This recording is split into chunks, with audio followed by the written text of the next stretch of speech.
Gus Fring was one of the most dangerous villains in the entire Breaking Bad universe. With a fast food chain as his cover and a 20-year revenge plan as his real-life's work, he was willing to torture, blackmail, and kill anyone who got in his way, including people who were completely loyal to him. And in this video, we're going over every reason Gus Fring is way worse than you think, starting with the one thing he does that no other character in either show has ever done. Because here's what most people get wrong about Gus.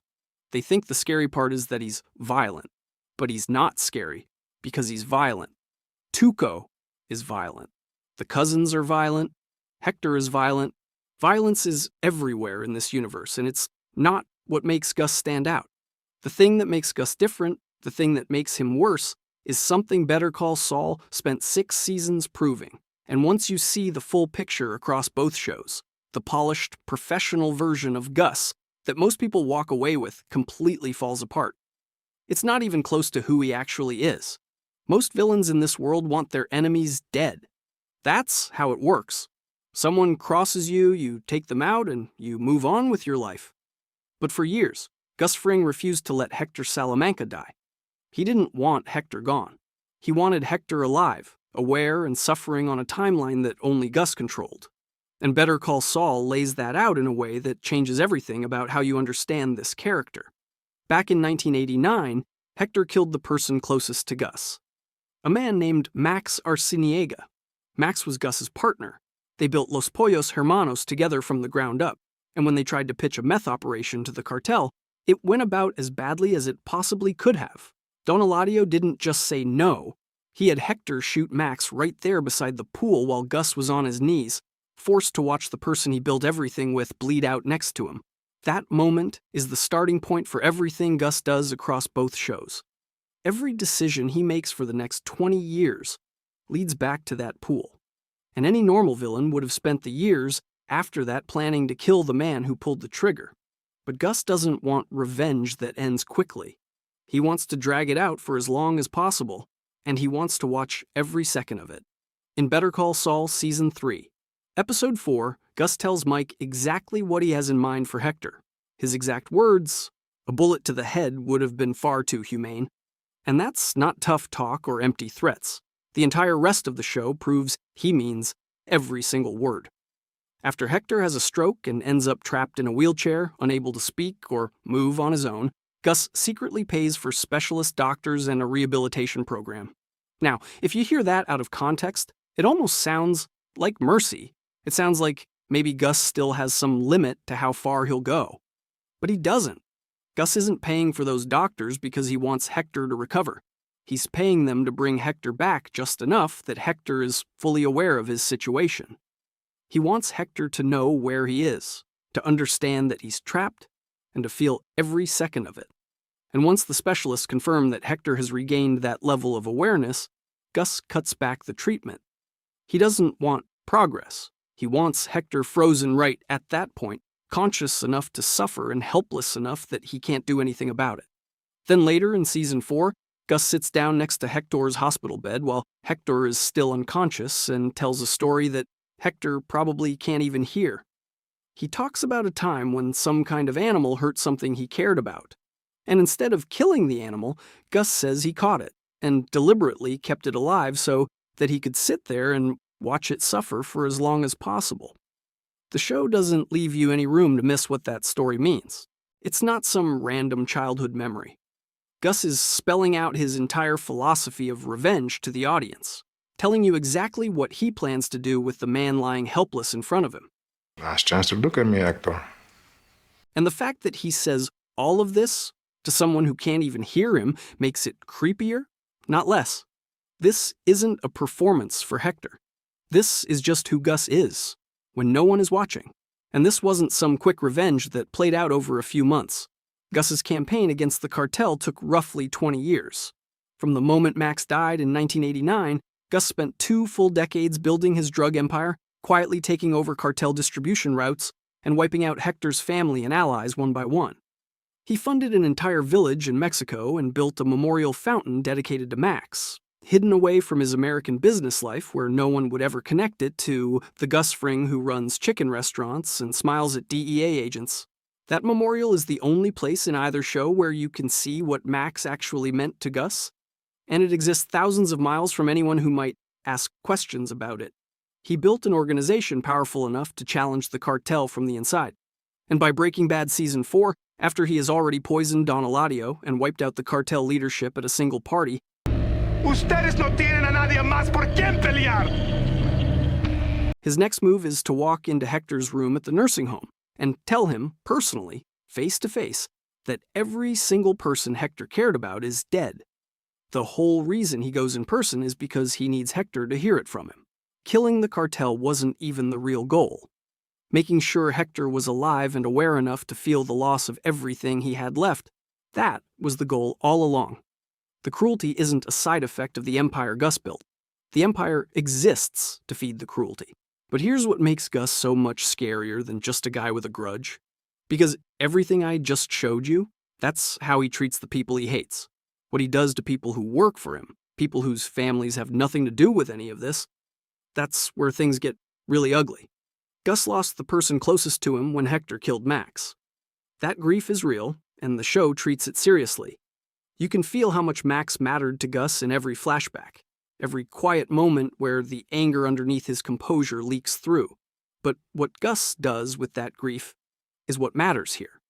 Because his response to losing someone he cared about wasn't to make sure other people never had to go through the same thing. His response was to become the exact kind of person who causes that pain.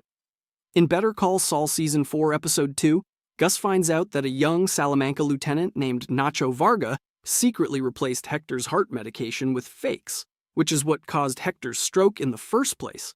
Now, a lot of characters in this universe would use that kind of information to cut a deal or bring someone onto their side. Gus does something way worse. He takes Nacho's associate Arturo, wraps a plastic bag around his head, and suffocates him right in front of Nacho while Nacho watches. Then he calmly explains that he knows about the medication switch and delivers the line that defines their entire relationship going forward. From now on, you are mine. That's not a recruitment pitch. It's not a job offer. It's ownership. And from that moment on, Nacho isn't an employee, or even a reluctant ally. He's a hostage running on borrowed time. And Gus makes absolutely sure Nacho understands there's no exit. Shortly after taking control of him, Gus has his guys Victor and Tyrus shoot Nacho in the shoulder and stomach so the wounds look like Nacho barely survived a rival gang attack. Those injuries are real. The pain is real. The blood is real. Gus just needed a fake cover story for the cartel, and he was perfectly fine putting 2 bullets into the guy working for him to sell it. Later, toward the end of Better Call Saul Season 5, Gus sends Nacho deep into Mexico to open the gates of Lalo Salamanca's compound for a hit squad. Nacho specifically asks about the people inside who aren't armed, the regular staff and household workers, and he never gets a clear answer about whether they'll be protected. Lalo's household staff end up dead in the attack, but Lalo survives. And when the mission fails and Nacho is stranded in Mexico with the cartel hunting for whoever let the assassins in, Mike goes to Gus and asks him to pull Nacho out before they find him. Gus refuses. Nacho served his purpose, and Gus is done with him. But the worst part of the Nacho situation isn't even what Gus does to Nacho directly. It's what Gus is willing to do to Nacho's father. Manuel Varga is a completely innocent man who runs an upholstery shop in Albuquerque. He has zero involvement with the drug world and spent years begging Nacho to get out before it was too late. He even told Nacho to go to the police. And in Better Call Saul, Season 6, Episode 2, after the hit on Lalo fails and everything starts falling apart, Gus orders Mike to bring Manuel to him. Just bring him in. Like Manuel is another piece on the board. Mike refuses. He locks the door and stands his ground while Tyrus draws a weapon on him, because even Mike, a guy who has killed people on Gus's orders without blinking, will not drag an innocent father into this situation.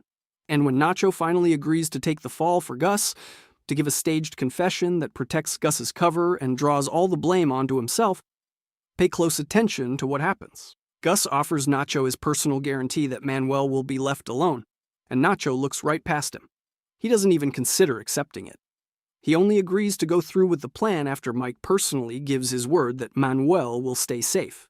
And then Nacho goes out in front of the cartel, delivers his staged confession, names himself as the person responsible for the hit on Lalo, throws in the truth about switching Hector's medication just to twist the knife and then grabs a gun and kills himself before they can take him alive and torture him for more information. A man who is about to die for Gus's organization, who chooses a bullet over what the cartel would do to him, doesn't trust the man running that organization enough to believe a single promise. That moment tells you more about Gus than any threat or murder ever could. And you might be thinking, okay, that's horrible, but at least if you stay loyal, if you follow every rule and do exactly what Gus tells you to do, you'd be safe, right? Because the next thing we need to talk about is what happens to the people who do everything right. And it's somehow even harder to watch. Most villains across this franchise are dangerous to their enemies. That's expected. You go against the Salamancas, you're going to have a bad time. But Gus Fring is dangerous to everyone around him, including the people who follow his instructions perfectly and have never once made a move against him. Loyalty inside Gus's organization doesn't protect you from anything. It just delays the moment when keeping you alive becomes less useful than getting rid of you. Werner Ziegler is the clearest example. Werner was a German engineer Gus hired to design and oversee the construction of the underground superlab. He's presented as a professional construction specialist, not someone from the drug world. Gus flew him and his entire crew to New Mexico, set them up in a lockdown facility, and monitored everything they did around the clock. And Werner did cause real problems. The isolation wore him down and he started slipping. He talked about the project to strangers at a bar, sharing details he had no business sharing. Mike stepped in and warned him, but it wasn't enough. Werner eventually went further, deliberately disabling the surveillance equipment and escaping the facility so he could see his wife. While he was out, he let more details reach the wrong person. And that was it. Gus decided that Werner knowing what he knew and being outside the walls of the facility was too big a risk. Mike, who had spent months working alongside Werner, who genuinely respected the guy and had built a real relationship with him, was the one who had to track Werner down, call his wife to send her away before she arrived, and then shoot him. Werner's widow was told her husband died in a construction accident. She got some money and a lie. Werner wasn't plotting against anyone. He was a guy who cracked under pressure and made increasingly bad calls because he missed his wife. But in Gus's world, that's more than enough to get you killed. Then there's Victor. Victor had been one of Gus's most trusted operatives for years, stretching all the way from Better Call Saul into Breaking Bad. He helped restrain Arturo while Gus killed him. He helped stage Nacho's shooting. He ran surveillance. He handled enforcement jobs. And he was there for practically every major operation Gus ran. The guy was as loyal as it gets. And in Breaking Bad Season 4, Episode 1, after Jesse kills Gale and the whole organization is scrambling, Victor shows up at Gale's crime scene, which means witnesses might have seen him. He then goes to the lab and starts trying to cook Walt's formula himself, maybe trying to prove he can replace Walt. And Gus walks in without saying a word, calmly changes into a protective suit, picks up a box cutter, and cuts Victor's throat while Walt, Jesse, and Mike stand there watching. Victor bleeds out on the lab floor. And then Gus takes the suit off, cleans himself up, puts his regular clothes back on, adjusts his glasses, looks at the three of them, and says, "Well, get back to work." Then he walks out. Years of loyal Get back to work. service means nothing if Gus decides you're a problem for even 5 minutes. And there's Gale Boetticher. Gale was the chemist Gus originally connected to the Superlab project. He loved the science. He was excited about the work. He wanted to produce the purest product possible and treated the whole thing like an academic challenge. And when Gus started thinking about getting rid of Walt, he told Gale that Walt's cancer was getting worse and that they needed to speed up the timeline for Gale to take over the lab solo. That was a lie designed to make Gale prepare faster. Gale never knew the real reason he was being brought up to speed. He didn't know he was being set up as a replacement cook so that Gus could eliminate Walt without losing production. He thought he was helping with the medical situation. And because Walt figured out what was really happening, Walt had Jesse kill Gale first to keep himself alive. So Gale died because Gus positioned him as a chess piece and never told him what the board even looked like. None of these people were trying to hurt Gus. Werner made stupid mistakes because he missed his wife. Victor had been loyal for years. Gale just wanted to do chemistry. And every single one of them became disposable the second they created even a tiny problem for the machine Gus had built. You don't have to cross Gus to end up dead. You just have to exist in a way that becomes inconvenient, and the system swallows you without a second thought. So now you've got a guy who tortures his enemies for decades, blackmails people through their families, and kills loyal workers the second they become a problem. Any one of those patterns would be enough to call someone one of the worst characters in this universe. But the reason Gus gets away with all of it for 20 straight years, the reason no one stops him, is the part of his story that fans don't talk about nearly enough. Because Gus doesn't just hide what he does. He built an entire second life designed to make the truth completely invisible. Every other major villain in Breaking Bad and Better Call Saul is obviously a criminal if you spend more than 5 minutes around them. Tuco beats people unconscious in public. The cousins walk around dressed like assassins from a movie. Hector ran his whole operation on fear and aggression that everyone in the room could feel. But Gus does something none of those guys can pull off. He makes you like him. He makes you trust him. He makes you feel good about being around him. And that's not just a thing he does on the side. It's the entire foundation his operation is built on. Gus owns and operates Los Pollos Hermanos, a legitimate fast food chain with real customers, real health inspections, and real employees who genuinely believe their boss is a great guy. Early in Better Call Saul, when Hector storms into the restaurant and threatens the staff right behind the counter, Gus goes straight back to those employees afterward and plays the role of the concerned manager who's just as scared and shaken up as they are. He comforts them. He checks in on them. He acts like a leader who cares. And the whole time, the reason Hector was even in that restaurant is because of Gus's cartel business, but his employees never find that out. They just see a kind boss handling a frightening situation. Meanwhile, behind the counters and underneath the supply chain, the real business is running through the restaurant's own trucks. Gus moves his product inside Los Pollos Hermanos refrigerator trucks, hidden inside containers designed to look like regular food service supplies. The operation runs on at least 16 vehicles and a full network of routes and dead drops. He had 16 refrigerator trucks running his product. And do you know where they are now? But the restaurants are only the local layer of the disguise. Behind them sits Madrigal Electromotive, a massive international corporation whose executives and logistics people provide the equipment, corporate cover, and financial structure that makes the whole thing look like normal business activity from the outside. And then there's the part that should make your jaw drop. Gus doesn't avoid law enforcement. He walks right up to them with a smile and a handshake. He donates money to the DEA. He shows up at their events and mingles with agents like they're old friends. In Breaking Bad Season 3, Episode 8, after the cousins nearly killed Hank Schrader in a parking lot shootout, Gus strolls into the hospital, surrounded by DEA agents, and plays the concerned community member who just wants to make sure everyone is okay. Nobody gives him a second look. And when Walt later asks him how he manages it, Gus tells him straight up, "I hide in plain sight, same as you." 6 words that explain the entire operation.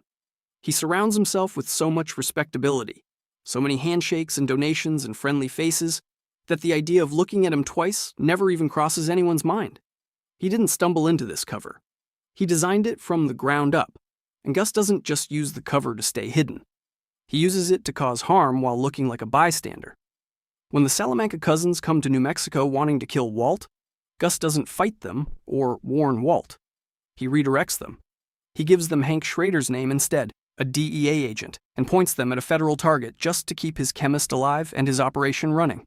The cousins nearly kill Hank in a parking lot, and then Gus shows up at the hospital afterward acting concerned, standing in a hallway full of the same DEA agents whose colleague was almost murdered because of a decision Gus made. He redirected assassins toward a federal agent and then visited the victim in the hospital while surrounded by that victim's coworkers. That's not just hiding in plain sight, that's performing the exact opposite of what you actually did, to the faces of the people most affected by it. I hide in plain sight, same as you. Are we done? No, listen, This is what makes Gus more dangerous than anyone else in the entire franchise. Walt is a genius, but he's sloppy, emotional, and driven by an ego he can never fully control. Tuco is terrifying, but you can see exactly what he is the moment he opens his mouth. Gus is the guy who the DEA invites to fundraisers. He's the guy hospital security waves through without a question.